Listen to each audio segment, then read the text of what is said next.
Bonjour à tous, Arnaud pour Tech Simplement. Je vous propose aujourd'hui de découvrir le clavier Mini X1 de chez Erytech. Il s'agit d'un clavier sans fil avec récepteur radiofréquence. Il faut savoir qu'il existe plusieurs versions de ce clavier, un avec récepteur radiofréquence USB, un autre avec une version Bluetooth avec un clavier rétroéclairé et un petit pointeur laser qui se trouve sur le côté. Donc là, c'est la version avec récepteur USB et en disposition AZERTY. Alors, il faut savoir qu'il est en vente aux alentours de 20 € sur Amazon. Personnellement, je l'ai acheté en promotion à 16 €. Alors, c'est un clavier de petite taille, soit environ 15 cm de longueur, 6 cm de largeur, 1 cm d'épaisseur. Il pèse seulement 105 grammes.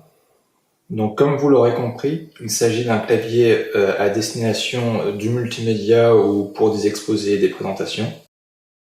Au niveau de la batterie, le clavier embarque une capacité de 280 mAh. On retrouve en haut à gauche 4 petites diodes, donc une diode orange, une diode rouge, une verte et une blanche. Alors je vais vous présenter le fonctionnement des diodes et leur signification. Alors tout d'abord, on va allumer le clavier grâce à un interrupteur sur le côté. Il clignote en orange continu.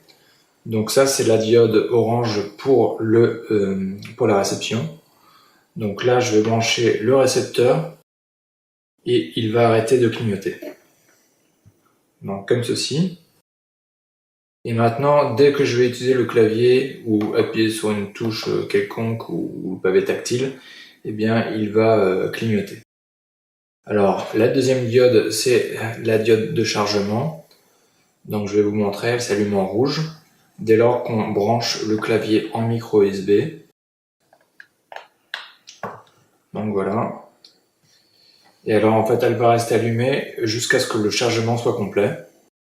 La verte, c'est pour indiquer que le clavier est allumé. Donc s'il se met en veille, la diode va s'éteindre. Et ensuite, quatrième diode qui s'allume en blanc lorsque le mode majuscule est activé. Voilà. Donc voilà pour le fonctionnement des diodes. Alors les fonctionnalités de ce clavier sont augmentées grâce à une touche fonction, marquée FN ici en bas à gauche. Alors elle va permettre de faire des combinaisons de touches.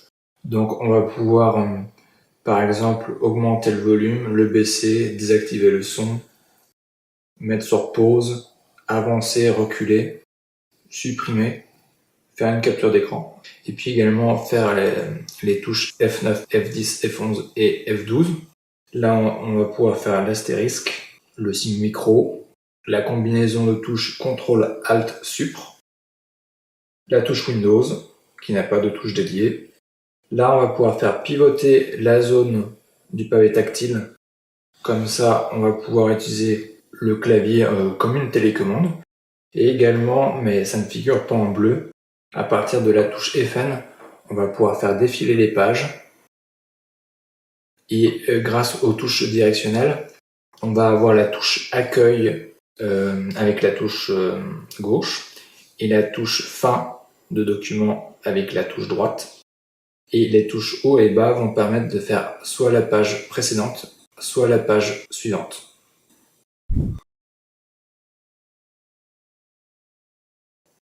Donc concernant les points faibles, je trouve que ce clavier a des petites touches, vraiment trop petites, et que ça s'avère pas très pratique. J'aurais préféré que le clavier soit un peu plus grand et qu'on ait des touches un peu plus grandes et plus faciles à activer. Bon, c'est une question de préférence. Je regrette aussi l'absence de touches multimédia dédiées. Donc on est obligé de recourir à la touche FN pour pouvoir augmenter le son, baisser le son, mettre sur pause, etc. Je regrette aussi l'emplacement de la touche contrôle. J'aurais préféré qu'elle se trouve en bas à gauche et non pas décalée à cause de la touche fonction. Un autre point faible, je dirais, c'est l'absence de connectivité Bluetooth. C'est vrai que pour certains appareils, par exemple des téléviseurs connectés ou la Fire TV d'Amazon, qui ne proposent en fait pas de connectivité USB mais seulement une connectivité Bluetooth, eh bien ça aurait été bien de pouvoir utiliser ce clavier. Autre point faible, l'absence de molette dédiée.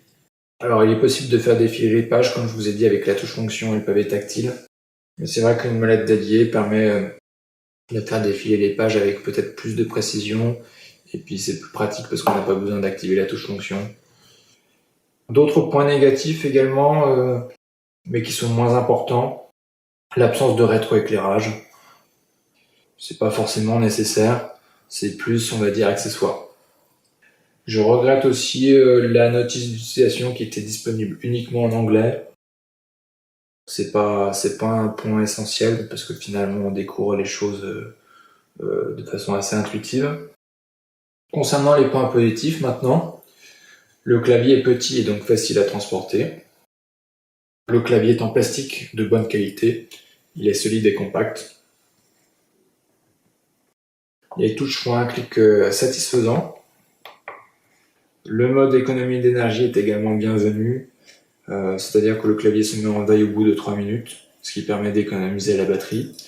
Et alors certes, une batterie de 280 mAh paraît petite, mais finalement pour ce clavier-là, en fait, elle est vraiment dimensionnée comme il faut. L'autonomie est bonne. Alors la portée du clavier est annoncée pour 15 mètres, donc ce qui est plutôt bien.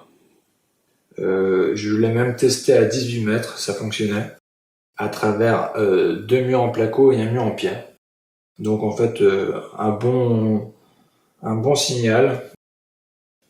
Autre point positif, je trouve, c'est le petit compartiment pour ranger le récepteur USB. Donc on glisse là-dedans et on le clipse à l'intérieur du clavier. Donc quand on est en déplacement, c'est pratique, ça évite d'égarer son récepteur USB. Donc le fait d'avoir un compartiment comme ça, c'est sécurisant et c'est quand même vraiment bienvenu. Alors en conclusion, je dirais que c'est un très bon clavier. Au bout d'un an, j'en suis toujours très satisfait et c'est un achat que je referai sans hésiter. Je trouve qu'il offre un bon rapport qualité-prix. Bien entendu, il se destine à du multimédia, à des présentations dans le milieu universitaire ou en entreprise. Alors il peut aussi servir pour des besoins plus ponctuels en bureautique, sur des appareils qui n'ont pas de souris ou de clavier dédié par exemple. Personnellement, je l'ai acheté en promo à 16€ sur Amazon. Alors il est actuellement en vente à 20€, mais surveillez bien les prix parce qu'en fait il est périodiquement en promo aux alentours des 15-16€, et pour ce prix-là, je trouve que c'est une bonne affaire. Alors si vous recherchez un petit clavier sans fil pour du multimédia, des présentations ou même de la bureautique d'appoint, c'est un clavier qui remplira très bien sa tâche. Donc voilà, c'est tout pour le clavier Mini X1 de chez Ritech. J'espère que la vidéo vous a plu. Si c'est le cas, n'hésitez pas à mettre un pouce en l'air et à vous abonner pour d'autres vidéos du même genre. Et pour ma part, je vous dis à la prochaine.